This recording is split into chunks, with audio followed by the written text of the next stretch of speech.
I will start by saying I'm very happy to be here. Thank you for the opportunity to speak to everyone here. Thanks to Susan and Tim from Environmental Defense for organizing today's session. And I'll start off by admitting something. Susan read that painfully lengthy bio, but nowhere in there was anything saying that I'm an urban planner. So I'm not an urban planner by training. I'm a policy person at the Government of Ontario, and it was broadcast journalism that I went to school for. But what brings me here today, and in particular why I'm so happy to be here, is that a lot of my policy experience has been in community building. So I've been in this part of the government, the Ontario Growth Secretariat, for the last year. And so I've moved into this urban and regional planning sphere. But prior to that, spent a couple of years in the Ministry of Housing working on issues of homelessness policy. And then prior to that, 4 years working in the area of accessibility for people with disabilities, or the AODA, as some people would know. And so I have a real personal and professional interest in issues of civic engagement and how we can bring the public into issues of policy development and policy implementation, which dovetails quite perfectly with today's theme. And I think at its heart, urban planning is really about that. It's about creating a vision for our community and our communities, our municipalities, and our province. And then the challenge for me, and I think everybody in the room, is how do we bring more people to the table? And how do we ensure that the people at the table are representing that vast diversity of the province? So I think David said the usual suspects. So how do we get beyond probably us, the usual suspects, and bring more people into these conversations? And so the goal of my team at the Ontario Growth Secretariat, or the OGS for short, is really that, and it aligns perfectly with today's mandate. How do we bring more people into that conversation? And how do we also, I think, move away from where people typically get involved in the planning process, which is kind of at the later stages when we see, well, I now live in downtown Toronto, where we see a condo development that we're not happy with, right? And at that point, we're reactive and we're opposing something, but how do we bring it up a few stages to get more involved in the official planning process, the community building process, the visioning exercise for the neighborhoods around us? So what I'll speak about today will paint the broad brush strokes of the provincial policies around the growth plan specifically. And then I know Ray will be speaking shortly after me and have a really excellent workshop, I think an hour and a half long, to get into the nitty-gritty details of urban planning and how you can get involved. I'm also thrilled to see that on the agenda there is something about visualizing density. And I think that's really important as we kind of dispel some of the myths about what density looks like and what it can look like. So I just wanted to start by, or continue by asking a question. How many people here have read the growth plan? Okay, wow. So I'd say at least half of the people. So that's fantastic. All 110 pages of policy goodness. I'm happy to answer whatever questions you have about that. And I know there's some folks from the OGS at the middle table back there. I'm going to call them out. Can you wave? 3 of them there.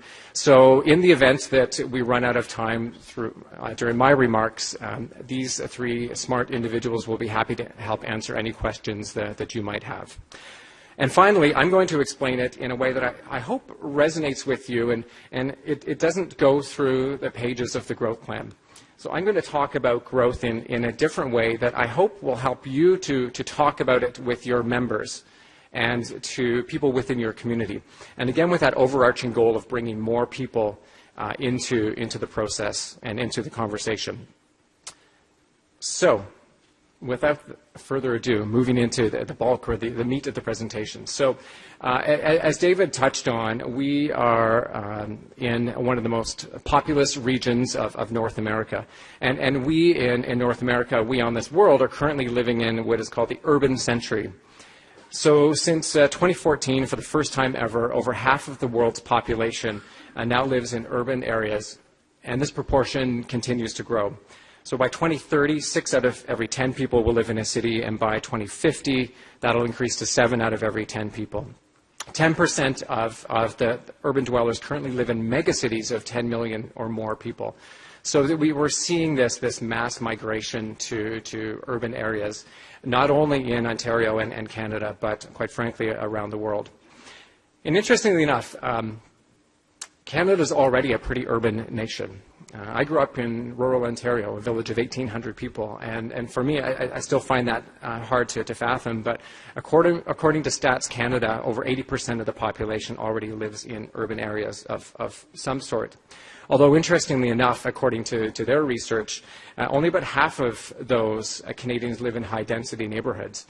So then the question that means is, what does that mean about sprawl and the structure and the shape of the neighborhoods that people do live in? And so that's a driver for the notion of the growth plan, an integrated vision for the region. And so my question for us in the room today is, at what scale do you think about the area that you live in? Do you think about it as your street, your neighborhood, your city? How do you think about the area where you live and you work? And as we move forward, then the challenge is to think about land use holistically for the entire Greater Golden Horseshoe.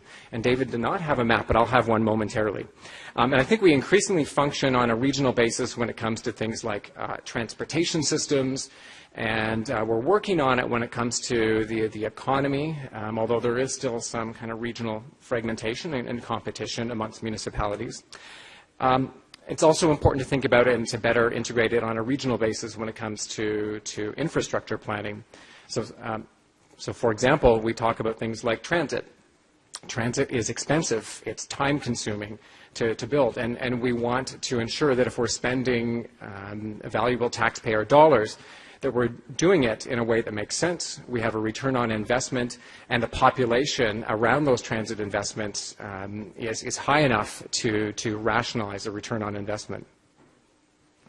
And so that map. So here's that map of the Greater Golden Horseshoe, and David verbally described the shape of it, and you can see it on the screen. But suffice to say that the question is, where can we grow if we want to grow? And people from abroad will say, Canada's huge, you've got plenty of space to grow. Yeah, well, we do, technically. But if you look at the Greater Golden Horseshoe, for starters, we're wrapped around Lake Ontario. So for much of the region, we can't go much further south. But we've also got the nice greenbelt in there. We've got the Niagara Escarpment, the Oak Ridges Moraine, and as David said, some of the most valuable farmland in the province and in the country. So we're really, really limited. And we're faced with a choice. Do we want to grow out and accommodate a population growth to the tune of 4 more million people over the next couple decades? Do we want to grow out and risk farmland and green space, or do we start to grow up? So when I talk about the growth plan, I like to frame it in the context of some 5 general questions. So where are we going to work? How will we get to where we need to be? Where are we going to live? What will we eat? And where's that food going to come from? How will we protect what sustains us? And as the slide says, these are the challenges that impact our quality of life. And you can be forgiven when you look at the growth plan and you see 110 pages of really detailed policy language and think it's technical details, and this is impermeable. But if we look at it in a different way, it's possible to really make it resonate for all of us. So where to grow, and how does the revised growth plan direct urban vision? And that's where we'll start. So where will people live and work? Well, the answer used to be, again, we would grow outward, use up all that great Canadian space, that great Canadian geography. But the impact of that, again, we're risking green space and our water resources. We're risking farmland. We're also increasing commute times, and there are a variety of impacts related to that. And so the new question, or the new answer to this question is, well, we're going to live closer together. We're going to increasingly live within existing city limits. And how does the growth plan do that? Well, we have 2 primary tools. So one of them is density, and that's a metric we use to determine how cities, towns, and municipalities are building compact and efficient communities. So how many people and jobs do you have in a given area? In the metric system, how many people and jobs in a hectare? And then you pair that with intensification, which is the use of land that's already developed and fitting more people inside the existing city limits. And you pair those together and you have a really nice combination of policy tools that we can use to protect what's valuable and shape complete communities. So the growth plan's policies direct that a minimum of 60% of residential development will occur within existing city limits or built-up areas by the time that the growth plan finishes in 2041. The previous targets in the previous plan were 40%, so that does represent an increase, and it is phased in over time. There are also additional policies in the growth plan that focus on density and density around those transit station areas. I mentioned that before in the context of infrastructure, and we'll talk about it in a few more minutes as well. But building up around subway stations, GO train stations, rapid bus transit, and so on, to build that population density that just makes sense, really, to support these provincial and municipal investments. But when it comes to the suburbs, we know that at times there will be some expansions of that urban border, and we'll make better use of that land when we do. So 5 minutes. I've got 13 left on my timer. I'm going to move quickly. So when we're working through the suburbs, we've implemented additional density targets, so 80 people and jobs per hectare in new developments in the suburbs in the inner ring municipalities. And a final point that I think is important for this group is that municipalities are directed to think really strategically about housing and a housing mix. So how do you ensure that we have housing for people at all ages, housing for people of all incomes and family sizes and shapes? Municipalities need to think about that, just as they think about affordable housing and homelessness as part of that system within the municipal world.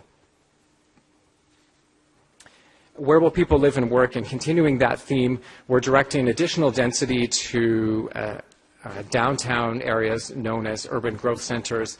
These are existing or emerging downtown areas. They're generally speaking the regional focal points for community and services and transportation, and they make a lot of sense, both in terms of revitalizing existing neighborhoods where there's access to services and retail and housing, but also in terms of creating complete communities and allowing people to age in place. Zipping right along. Let's see how much I can cover in 5 minutes. Do I have 5 minutes until I take questions, or 5 minutes until I'm done? 5 minutes is it. Okay. Transit. Well, we'll talk at lunch, everybody. Transit supportive development. So in this case, as I mentioned, growth will be directed towards these transit station areas, and there are a series of density targets that increase in the number of jobs and people per hectare, depending on the nature of the transit. So subways are at one end of the spectrum, and so the City of Toronto is required to accommodate 200 residents and jobs per hectare. At the other end of the spectrum, you have 150 jobs and residents per hectare for GO transit stations. And this is where you're going to start to see a lot of changes in your communities over the next couple of decades as the municipalities respond to these requirements and start to build up. You're also going to see these stations designed in a way, and these communities designed in a way that there are walkable communities, there's access to local transit to make that last mile connection between the major transit and your home, as well as access to active transportation and things like cycling infrastructure and such. A guiding principle of the growth plan is that of complete communities. And I like the way that the Ontario Smart Growth Network used to refer to complete communities, because we've got a very technical definition in our policies, but they refer to a complete community to essentially as being like a village. And a place where you can walk to get the services you need, or the services are within reach. Jobs, places of worship, community centers, retail, and so on. And that truly is a guiding principle of the growth plan. I'll just zip right along and say, supporting our agriculture. Our goals in the growth plan are to support a proactive planning for a thriving agriculture sector. And that means better protection of agricultural lands, as well as the systems and the infrastructure, things like greenhouses and grain silos and even farmers markets, kind of the infrastructure that supports the agricultural sector. It's a major employer within the province. 1 out of every 9 jobs in the province is somehow related to the agriculture sector. And so these protections were really beefed up and important within the growth plan. How do we protect what sustains us? There was beefed up and integrated alignment between the growth plan and the Greenbelt plan to protect natural heritage and environmental systems across the region. And as part of that, my colleagues at the Ministry of Natural Resources and Forestry recently laid out a provincial mapping for natural heritage systems that apply Greenbelt-like standards for appropriate development within these areas that they mapped up. And the cumulative impact of those policies, as well as some of the other ones in the growth plan around transit and complete communities and such, are to discourage sprawl, to encourage complete communities and the use of transit, and to increase walkability. And you take those together, and that holistic picture is helping to reduce the impact that we as citizens have on our environment around us and the greenhouse gases that we produce. How do we get there? Partnerships and growth plan implementation. Well, this is the stuff I love, so how about I'll talk about this with you over the break, but I will say and give much credit to the municipalities that is where the heavy lifting occurs.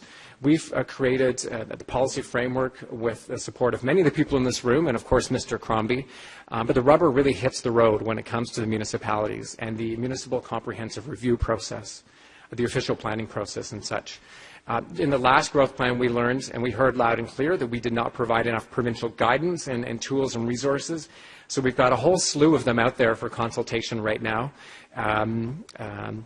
much to the chagrin of our colleagues at the municipal level. But we're already getting good feedback on these, and they'll be finalized in the weeks and months to come.